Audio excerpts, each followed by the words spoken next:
Վերջերս Նուբարաշեն քրեակատարողական հիմնարկից արդիկ քրեակատարողական հիմնարկ տեղափոխված կալանավորներից մեկը 25-ամյա Հսն, որը խցում պահվում էր միայնակ, ինքնավնասում է կատարել։ Սրանով նա իր դժգոհությունն է հայտնել կալանավայրի փոփոխության դեմ։ Նա նոյեմբերի 13-ին արդիկ քրեակատարողական հիմնարկի աշխատակիցների ուղեկցությամբ ձախ նախաբազկի կտրած վերքեր ախտորոշմամբ տեղափոխվել է Գյումրի բժշկական կենտրոն, որտեղից եւ ահազանգել են ոստիկանության օպերատիվ կառավարման կենտրոն։ Ավազակություն կատարելու մեջ մեղադրվող երիտասարդ կալանավորը հրաժարվել է ոստիկանությանը վնասվածք ստանալու հանգամանքների մասին բացատրություն տալ։ Սակայն արդիկի ավագ համայնքային ոստիկան Ալեքսանյանը պարզել է, որ նա կոտրել է խցի լվացարանակոնքը, բեկորներով ինքնավնասում է կատարել, իսկ պատճառը եղել է նրա Նուբարաշեն քրեակատարողական հիմնարկից արդիկ քրեակատարողական հիմնարկ տեղափոխելը։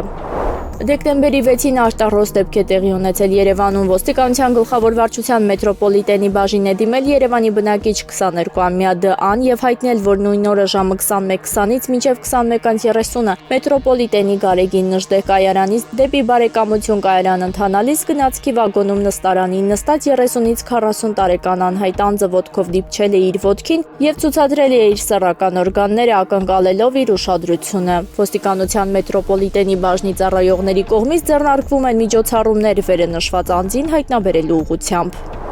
Դեկտեմբերի 5-ին գողության դեպք է տեղի ունեցել Կոտայքի մարզում։ Այդ օրը ներքին գործերի նախարարության ոստիկանության ծառայողները Հրազդան քաղաքի Հայֆիդայիներ փողոցից համայնքային սեփականություն հանդիսացող արծաթափայլ եղևնիների գաղտնի հափշտակություն կատարելու կասկածանքով հանցանք կատարած լինելու անմիջականորեն ծագած հիմնավոր կասկածի առկայության հիմքով ձերբակալել եւ Վահագնդեի կողմից շահագործվող Dodge Magnishi ավտոմեքենայով ոստիկանության Հրազդանի բաժին են տեղափոխել Արմավիրի մարզի բնակիչներ 52-ամյա Վահագնդեին, 22-ամյա Նժդեհ Դ.-ին եւ 41-ամյա Իշխան Ս.-ին։ Վահագնդն հայտնել է, որ դեկտեմբերի 5-ին իր եղբոր որդի Նժդեհ Դ.-ի եւ իր ընկեր Իշխան Ս.-ի հետ իր կողմից շահագործված Dodge Magnishi ավտոմեքենայով եկել են Հրազդան քաղաք եւ քաղաք մտնող ավտոճանապարհի աջակողմյան հատվածից Նժդեհ Դ.-ի ու Իշխան Ս.-ի հետ միասին գողացել են մոտ 10 հատ արծաթափայլ եղևնի, բեռնել են իր կողմից շահագործվող ավտոմեքենան, տեղափոխել եւ դատարկել են Վաղարշապատ քաղաքում եւ կրկին հիշյալ անձանց հետ նույն ավտոմեքենայով վերադարձել են Հրազդան քաղաքի նույն վայր եւ տեղահան արել եւս 4 հատ արծաթափայլ եղևնի։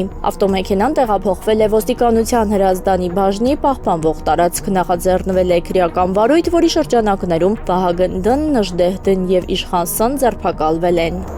Դեկտեմբերի 11-ին ավտովթար է տեղի ունեցել Երևանում ժամը 21:50-ի սահմաններում Դավիթ Հաշենի կամրջի վրա դեպի Եղվարդի խճուղի ընթացող ավտոճանապարհահատվածում բախվել են Kia եւ Nissan Magnishi ավտոմեքենաները։ Բախման հետևանքով Nissan-ը կողաշրջվել է եւ հայտնվել է դեպի Եղվարդի խճուղի տանող ճանապարհի երթևեկելի գոտում։ Վթարի հետևանքով 3 հոգու, որոնցից 2-ը երեխաներ են, օպերատիվորեն ժամանած Երևանի շտապ օգնության բժիշկների հերթապահ խումբը տեղում բուժօգնություն են ցուցաբերել, սակայն հիվանդանոց տեղափոխելու անհրաժեշտություն չի եղել։ Հրշեջ փրկարարները հոսանքազրկել են ավտոմեքենաները եւ փակել գազաբալոնը ու տեղում իրականացրել հերթապահություն։ Պարզվում են վարորդների եւ շտապ օգնության բժիշկների կողմից բուժօգնություն ստացածների ինքնությունը։ Դեպքի վայրում Nissan-ի վարորդը ասել է, որ եթե իրենք ամրակապված չլինեին, հնարավոր է վթարը ծանր հետևանք ունենար։